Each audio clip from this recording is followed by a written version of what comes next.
Ben, je pense que, en fait, en ce qui concerne les dirigeants musulmans français, il y a plusieurs degrés.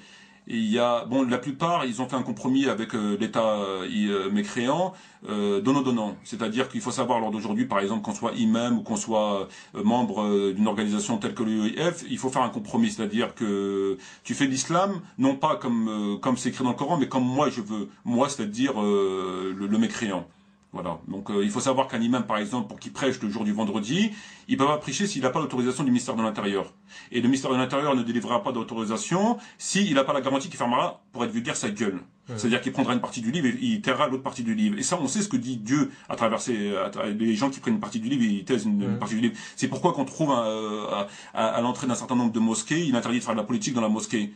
Donc c'est-à-dire il est interdit de parler de ça dans une mosquée. Et ça c'est quoi? C'est prendre une partie du livre et taire une autre partie. Si Dieu ne fait pas de politique, qui va faire de la politique? Vous voyez ce que je veux dire? Oui, c'est vrai. Ouais. Donc il faut savoir que la plupart ont fait un compromis. Il y en a probablement, et je les comprends, ils sont obligés de pas dire la vérité, de taire, parce que ils vont être expulsés, etc. On a vu un certain nombre d'exemples d'imams expulsés, etc.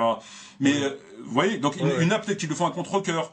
Mais moi je pense que entre mentir à la Oumma le jour du vendredi, par exemple, ou ne rien dire, rester chez moi et toucher le RMI, je préfère rester chez moi et toucher le RMI. Parce qu'il n'y a rien qui puisse justifier aux yeux de Dieu qu'on monte sur un manbar et qu'on parle pas, qu'on dise pas la vérité.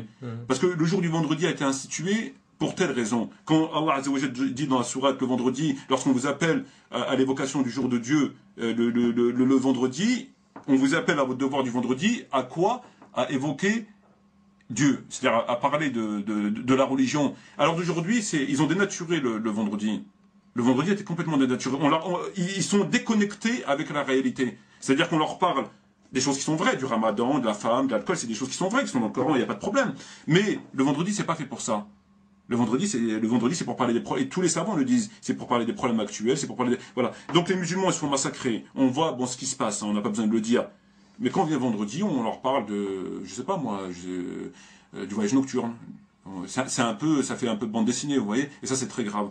Et ça, c'est volontaire.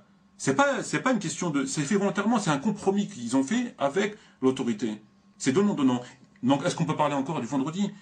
Quand on sait qu'Othman, il a été bastonné alors qu'il faisait un prêche, parce qu'il commettait à côté de ça des choses pas très bien, et que quand les musulmans ont assisté au prêche d'Othman, ils l'ont bastonné, ils l'ont jeté des pierres, enfin tout ça, parce qu'ils étaient en colère.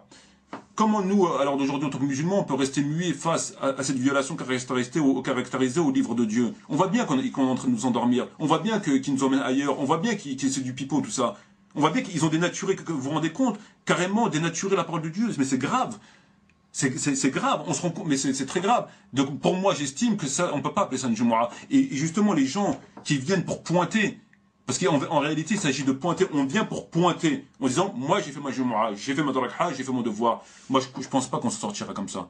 Moi, je pense pas que le jour de la résurrection, on puisse en sortir avec de tels arguments. Parce qu'on est obligé d'ordonner le bien et interdire le mal. Et quand on voit une personne qui vient nous endormir et dénaturer, de piétiner la parole de Dieu, du prophète, et nous emmener ailleurs, parce qu'on lui a demandé, parce que le maître blanc, parce que le maître mécréant lui a demandé, et qu'on ferme sa bouche, et on se contente de dire, moi j'ai fait ma darakha, donc c'est bon. Moi, je pense pas que ce soit ça l'islam, et je pense pas que ce soit la morale du prophète, ce soit ça, et je pense pas que la religion islamique, ce soit ça, et si c'est ça la religion islamique, alors j'adhère pas à ça, parce que ça n'a rien à voir, c'est même pas humain. Avant d'être musulman, avant d'être islamique, c'est même pas humain.